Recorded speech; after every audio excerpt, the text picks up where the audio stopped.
ত্রিপুরা পশ্চিমবাংলা টেনে এনে অনেক কথা বললেন। ত্রিপুরায় যা চলছে, পশ্চিমবাংলায় যা চলছে, তৃণমূলের শাসন আর বিজেপি শাসন একই রকম। এতদিন বলছিলেন বামেরা নেই, উল্লেখ করার দরকার হতো না। আজকে বোধহয় বুঝেছেন যে বামেদের রেলিভেন্সটাকে বাদ দিয়ে দেশ এগোতে পারে না, পশ্চিমবাংলা এগোতে পারে না, সেই কারণে আবার বামেদের কথা ওকে বলতে হয়েছে। তফাৎটা হচ্ছে বাংলায় বামপন্থী জমানার থেকে অনেক ভালো সরকার দিচ্ছে মমতা বন্দ্যোপাধ্যায় তৃণমূল কংগ্রেস। বামপন্থীদের সেই অপশাসন জঙ্গলরাজ থেকে মমতা বন্দ্যোপাধ্যায় যে উন্নয়ন, শান্তি, সংহতি, সম্প্রীতি প্রত্যেকটা ক্ষেত্রে মানুষ বলবেন তাই বিপুল ভোটে জেতাচ্ছেন। আর ত্রিপুরায় সিপিএম এর সরকার খারাপ ছিল না বিজেপির সরকার খারাপ, সেটাতেই এখন তুলনা হচ্ছে। এসআইআর নিয়ে আশঙ্কায় রয়েছেন মতুয়ারা। এই অবস্থায় প্রধানমন্ত্রী আজকে কি বার্তা দেন সেদিকে নজর ছিল সবার। মোদীর বক্তব্যে মতুয়াদের প্রসঙ্গ উঠে এলেও নাগরিকত্ব নিয়ে নীরব রইলেন প্রধানমন্ত্রী। প্রধানমন্ত্রী আজকে বলেন, নদিয়ার গ্রামে গ্রামে হরিনাম সংকীর্তনের মাধ্যমে একতার আহ্বান। প্রধানমন্ত্রীর মুখে জয় নিতাই, হরিচাঁদ ঠাকুর, গুরুচাঁদ ঠাকুর এবং বড়মার প্রসঙ্গ উঠে আসে। প্রধানমন্ত্রীর অডিও বার্তায় মতুয়াদের প্রসঙ্গ, তবে তুললেন না নাগরিকত্বের প্রসঙ্গ।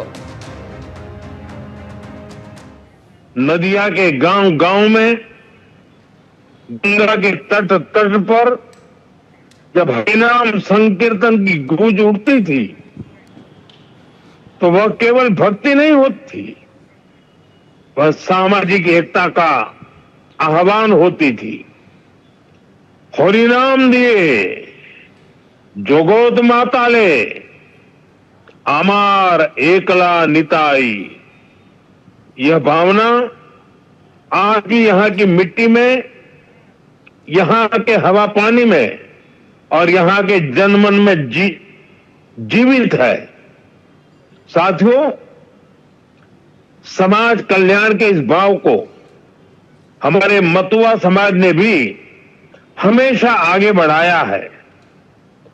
श्री हरिचांद ठाकुर ने हमें कर्म का मर्म दिखाया, श्री गुरुचांद ठाकुर ने कलम थमाई और बोरोमा ने अपना मातृत्व बरसाया। इन सभी महान संतानों को भी मैं नमन करता हूं। আপনারা শুনলেন প্রধানমন্ত্রীর অডিও বার্তায় আজকে উঠে আসে মতুয়াদের প্রসঙ্গ, তবে নাগরিকত্ব ইস্যুতে নীরব রইলেন তিনি। আর এই নিয়ে মতুয়াদের মধ্যে কি প্রতিক্রিয়া উঠে এলো শুনুন। আমরা খুবই আশায় বুক বেঁধেছিলাম যে উনি হয়তো আমাদের এই নাগরিকত্ব নিয়ে কিছু একটা সুরাহাজনক কথাবার্তা তিনি বলবেন। যে এসআইআর পর্বে যেটা দেখা গেল যে আমরাই সবচাইতে বেশি ক্ষতিগ্রস্ত, কিন্তু উনি আমাদের এই নাগরিকত্ব সম্পর্কে ওনার ভাষণের শুরু থেকে শেষ পর্যন্ত কোনো কথাই শুনলাম না। এই ব্যাপারে আমরা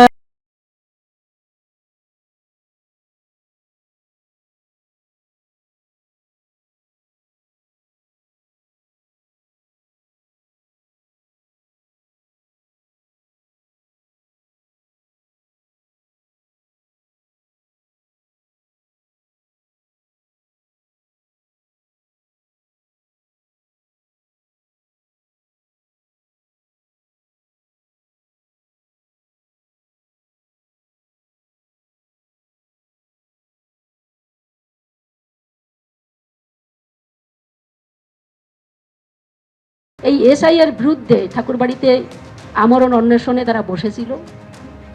সেখানে শান্তনু ঠাকুর তাদের বলেছে যে আমরা এদের চিনি না, এরা বাংলাদেশ থেকে মুসলিম এবং রোহিঙ্গারা এখানে বসে প্রতিবাদ করছে। উনি মতদের চেনে না, যে মতদের ভোটটা সে নিয়েছিল তাদের চেনে না উনি। এখন কিন্তু কথা বলছেন, তার কারণ তার যে টাকা পয়সা উঠানো সেটা অলরেডি সেটা একটা বৃহত্তর আকারের টাকা পয়সা মতদের কাছ থেকে তারা নিয়েছে। এবং আজকে যে ভারতের প্রধানমন্ত্রী আসলো মতুয়াগড়ে, পৌঁছাতে পারলো না, ভার্চুয়াল যে মিটিংটা করলো তার ভিতরেও কিন্তু কোনো আশা ভরসার কথা মতুয়াদের জন্য কিছু বলেনি। মমতা ঠাকুর বলছেন যে মতুয়াদের আশ্বস্ত করতে পারলেন না প্রধানমন্ত্রী নরেন্দ্র মোদী। কি বলছেন শুভেন্দু অধিকারী, শোনাবো। মতুয়া নিয়ে কোনো কথা নেই, উনি বলেছেন উনি সবার সঙ্গে থাকবেন, কারো চিন্তা হবে না, আমরা এর নাম্বার যাবে না। বাংলা ভাষাটা এখনো ভালো করে রপ্ত হয়ে ওঠেনি, কিন্তু বাংলা দখল করার মানসিকতাটা বড্ড বেশি হয়ে যাচ্ছে। আসলে স্বপ্ন দেখা ভালো, কিন্তু ওই দুঃস্বপ্ন দেখাটা ভালো নয়। বাংলাটাকে নিতে হবে।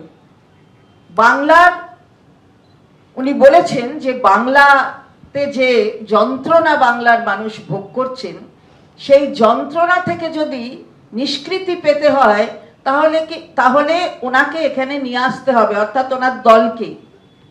বাংলা যন্ত্রণা পাচ্ছে তো ওনার দলের জন্য। ওনার দলের নির্দেশ মতন কেন্দ্রীয় সরকার চলছে।